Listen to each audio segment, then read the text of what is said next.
नमस्कार दोस्तों, हमारी जिला विश्लेषण सीरीज का ये तीसरा एपिसोड है और आज का जिला है पश्चिमी उत्तर प्रदेश का सबसे हाई प्रोफाइल और राजनीतिक रूप से विस्फोटक जिला मेरठ। क्या 2027 का शंखनाद यहीं से होगा? क्या योगी अगेन मिशन की औपचारिक शुरुआत मेरठ की धरती से हो सकती है या फिर यही मैदान अखिलेश यादव के लिए वापसी का मजबूत मंच बनेगा? पश्चिम यूपी की राजनीति में मेरठ सिर्फ एक जिला नहीं बल्कि मूड सेट करने वाला केंद्र है। यहाँ की हवा अक्सर लखनऊ की दिशा तय करती है। मेरठ का सामाजिक ताना बाना बेहद जटिल है। जाट, मुस्लिम, दलित, ब्राह्मण, वैश्य, गुर्जर और अन्य ओबीसी समुदायों का संतुलन यहाँ हर चुनाव को बहुस्तरीय बना देता है। यही कारण है कि यहाँ की राजनीति सिर्फ पार्टी आधारित नहीं बल्कि जाति और स्थानीय समीकरणों पर भी टिकी रहती है। मेरठ जिले में कुल 7 विधानसभा सीटें हैं। मेरठ कैंट, मेरठ सिटी, मेरठ दक्षिण, सरधना, किठौर, सिवाल खास और हस्तिनापुर एससी। हर सीट का अलग चरित्र है और हर सीट का चुनावी गणित अलग तरीके से काम करता है। मेरठ कैंट शहरी, शिक्षित और व्यापारी वर्ग की सीट मानी जाती है। यहाँ ब्राह्मण, वैश्य, पंजाबी और मध्यम वर्ग का प्रभाव है।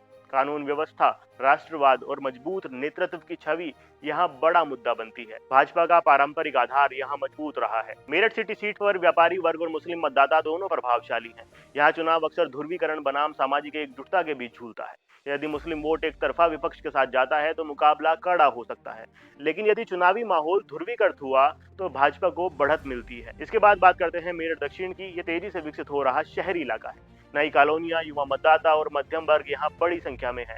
विकास, ट्रैफिक, सीवर लाइन, रोजगार जैसे मुद्दे यहाँ प्रभाव डाल सकते हैं। उम्मीदवार की छवि और स्थानीय संगठन हमेशा यहाँ पर निर्णायक रहा है।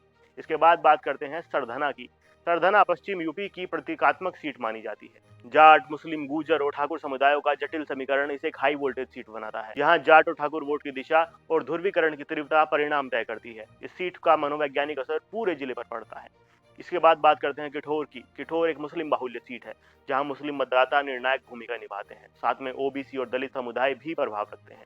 यदि विपक्षी वोट एकजुट रहे तो भाजपा के लिए चुनौती कठिन हो सकती है, लेकिन त्रिकोणीय मुकाबले की स्थिति में परिणाम बदल सकते हैं। आइए अब चलते हैं सिवाल खास की ओर। सिवाल खास ग्रामीण प्रभाव वाली सीट है, जहां जाट और किसान राजनीति प्रमुख है। गन्ना भुगतान, कृषि नीतियां और स्थानीय नेतृत्व यहाँ मुख्य मुद्दे रहते हैं। जाट वोट की दिशा इस सीट का चुनावी परिणाम तय कर सकती है। इसके बाद चलते हैं हस्तिनापुर की ओर। ये एक एससी दलित आरक्षित सीट है। यहाँ जाटव और अन्य दलित समुदायों के साथ ओबीसी मतदाता निर्णायक है।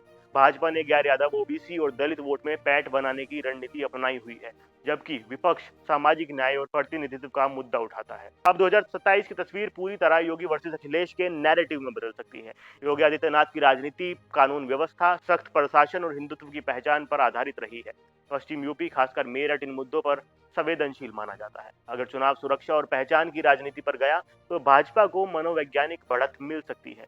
दूसरी ओर अखिलेश यादव सामाजिक समीकरण, मुस्लिम यादव गठजोड़, महंगाई, बेरोजगारी और स्थानीय संतोष को मुद्दा बनाकर चुनौती देने की कोशिश करेंगे। यदि विपक्ष दलित, ओबीसी और मुस्लिम वोट को एकजुट करने में सफल होता है तो मुकाबला सीधा हो सकता है। अब बड़ा सवाल ये है, क्या योगी अगेन मिशन मेरठ से शुरू होगा? राजनीतिक दृष्टि से संभव है, क्योंकि मेरठ पश्चिम यूपी का रणनीतिक केंद्र है। यहाँ से अभियान शुरू करना एक मजबूत संदेश होगा कि भाजपा अपनी सबसे अहम जमीन से चुनावी बिगुल बजा रही है। वहीं विपक्ष भी मेरठ में शक्ति प्रदर्शन कर ये दिखाना चाहता है क्या वो बीजेपी को पश्चिम यूपी में टक्कर देने के लिए तैयार है।